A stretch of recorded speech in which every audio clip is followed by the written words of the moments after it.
And welcome everybody to another edition of the GSMC Football Podcast brought to you by the GSMC Sports Network. As always, I'm your host, Kenneth Grunfelder, and once again, it is great to have everybody here on this Friday, December 22nd. We have a lot to talk about on the show today. Before I get into that, I just want to remind you guys, as always, to tip or donate and get your comments recognized, make sure to go to the following link. That is streamelements.com/gsmcsportsnetwork./tip. Again, that really helps the show, makes the show more interactive between myself, the host, and you guys, the viewers. Again, that is streamelements.com/gsmcsportsnetwork./tip.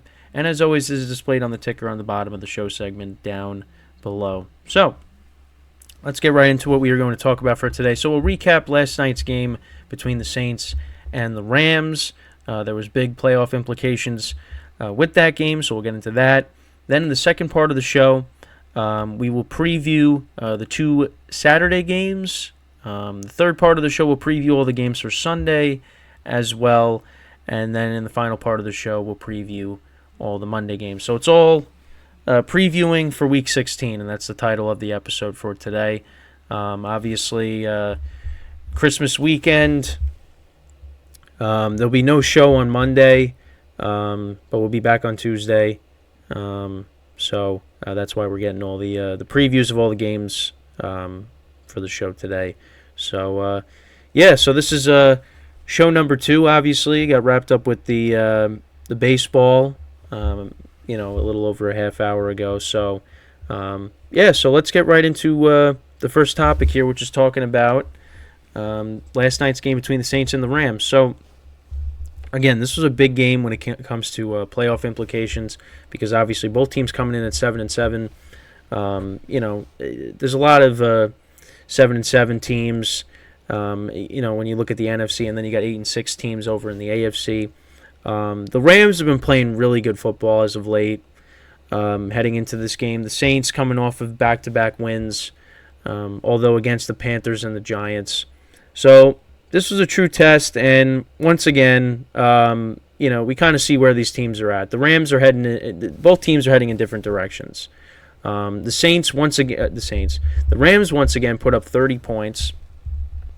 They ended up winning the game 30-22, and it was kind of a blowout. But then the Saints kind of made things interesting at the end, but ultimately it was too little, too late. So we'll go through the game summary. So the Saints started off with the ball. They went 8 plays, 38 yards, 4 minutes, 36 seconds of time of possession, but they punted. Then the Rams, on their first drive, they went 14 plays, 95 yards, almost 8 minutes of time of possession down the field. And Matthew Stafford on fourth down connected with Puka Nacua for a 2-yard touchdown on 4th and goal. So that made it 7-0 Rams, and then the Saints turned it over on downs. Then in the second quarter, Rams kicked a field goal to make it 10-0. Saints punted, and then the Rams missed a field goal. That was from 47 yards out. And then the Saints actually turned that into points. 3 plays, 63 yards. Derek Carr connected with Juwan Johnson for a 20-yard gain. And then he connected with Rashid Shaheed for a 45-yard touchdown. So that made it 10-7, and you thought, okay, now this is a game. Then the Rams punted. Then the Saints turned it over on downs and gave the Rams good field position, and they cashed that in with a touchdown. Matthew Stafford connected with DeMarcus Robinson for a 32-yard play, and then he connected with him for a 4-yard touchdown. DeMarcus Robinson has really produced these last few weeks, and he's actually scored a touchdown in 4 straight games. So that's your number 3 option right there, and the Chiefs kind of miss him, I would say. You got him, you got Sammy Watkins, who's out there on the free agent market. These were guys that helped the Chiefs win the Super Bowl back in 2019, and man, the Chiefs could use those guys right now. So 17-7 at the end of the half. Then to open up the third quarter, the Rams kicked a field goal to make it 20-7. That was 10 plays, 72 yards, almost 4 minutes of time possession. Then Derek Carr threw a pick. It's a bad pass. That got intercepted by Fuller. Rams turned that into a touchdown. Kyron Williams from 10 yards out. He actually got hurt in this game, but was able to come back in, so that's good because he's been unbelievable since he's come back from IR, and that'd be a huge loss. But he was able to return to the game. Then the Saints turned it over on downs. Rams turned it into another field goal. So it was 30-7. going into the fourth quarter. And then the Saints actually scored 2 touchdowns in the fourth quarter. But again, it was too little too late. Derek Carr connected with Juwan Johnson for a 5-yard touchdown. The Rams punted, and then Derek Carr connected with A.T. Perry for a 35-yard touchdown. So that made it 30-20, and then Chris Olave caught the 2-point conversion. But ultimately, it was too little too late, like I said. Rams were able to get a first down and run out the clock.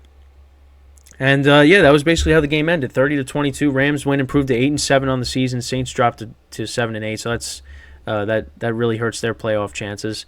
But looking at the stats for the game, Matthew Stafford, another efficient game, 24-34, 328 yards passing, 2 touchdowns, no interceptions.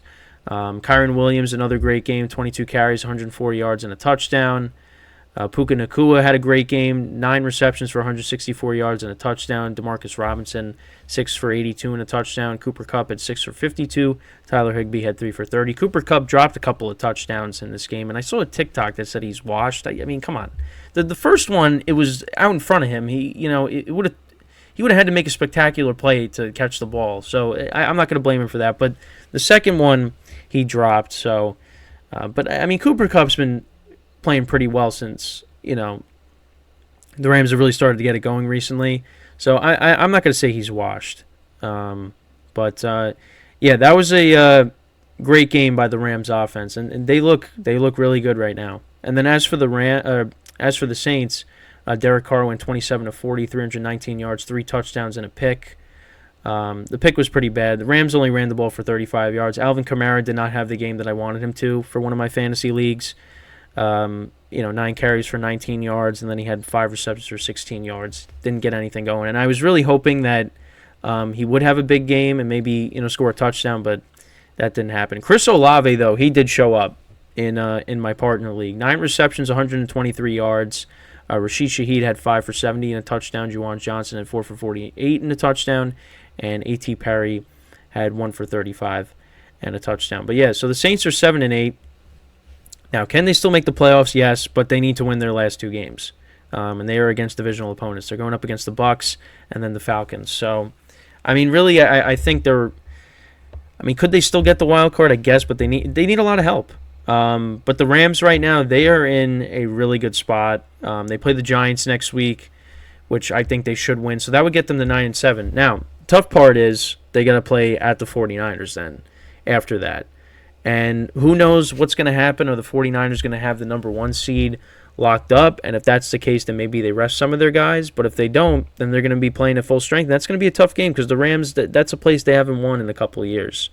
So they might have to win out to get in. But, I mean, I feel like at 9-8 they probably still get in. So right now they actually, they have the 6th wild card spot. But, I mean, they have tiebreakers over Seattle. They just beat the Saints. I mean, even if they lose that final game, I think they still get in. Because, you got the Packers at 6-8, the Falcons are 6-8, Saints are 7-8 now. The Seahawks are 7-7.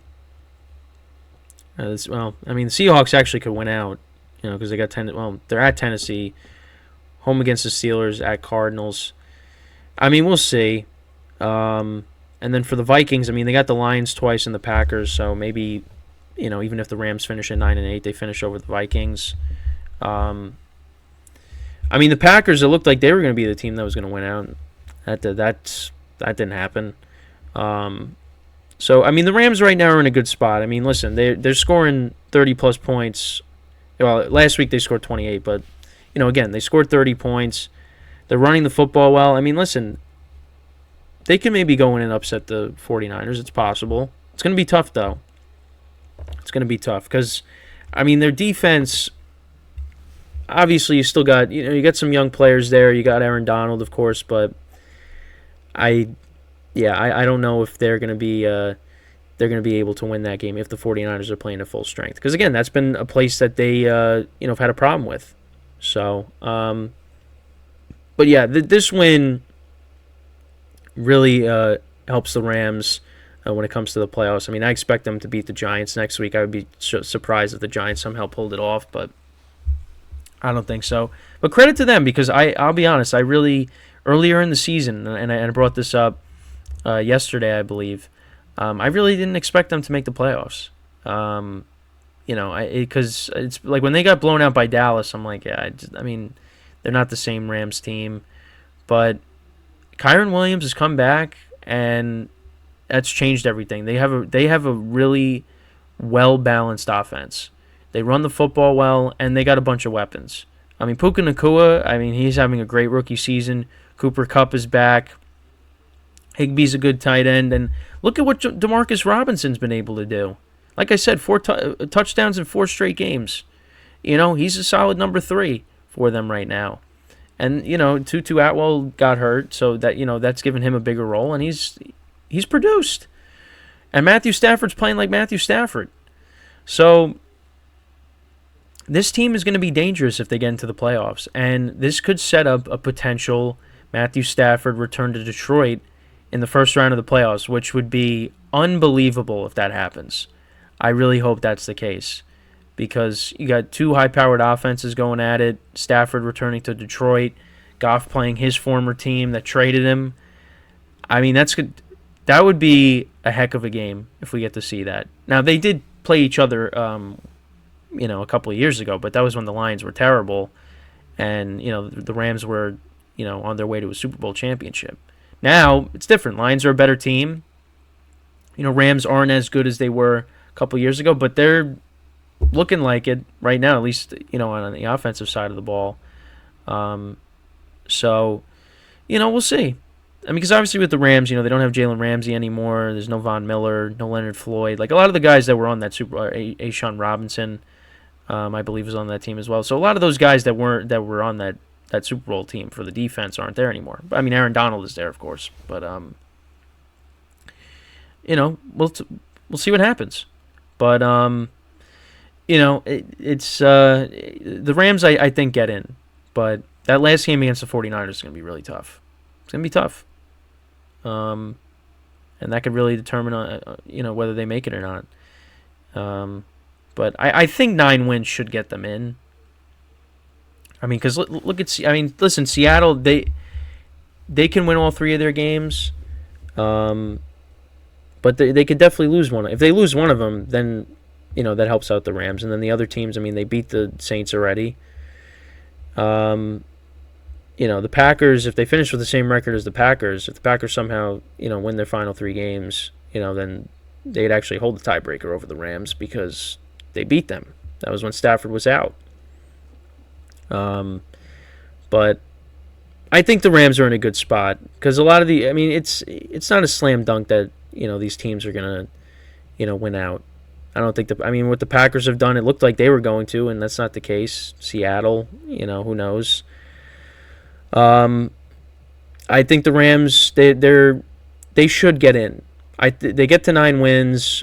If they lose to the Niners, I think they should still be okay. But again, who knows? But if they somehow missed out on the playoffs, that would stink. Because I'd like to see them in. See if Stafford can get another shot at a ring. But we'll have to find out. So with that, we are going to take our first break of the show, and then when we come back, we are going to preview the Saturday doubleheader. We'll talk about those games when we come back from our first break of the show. So stick around, and we'll be right back here on the GSMC Football Podcast.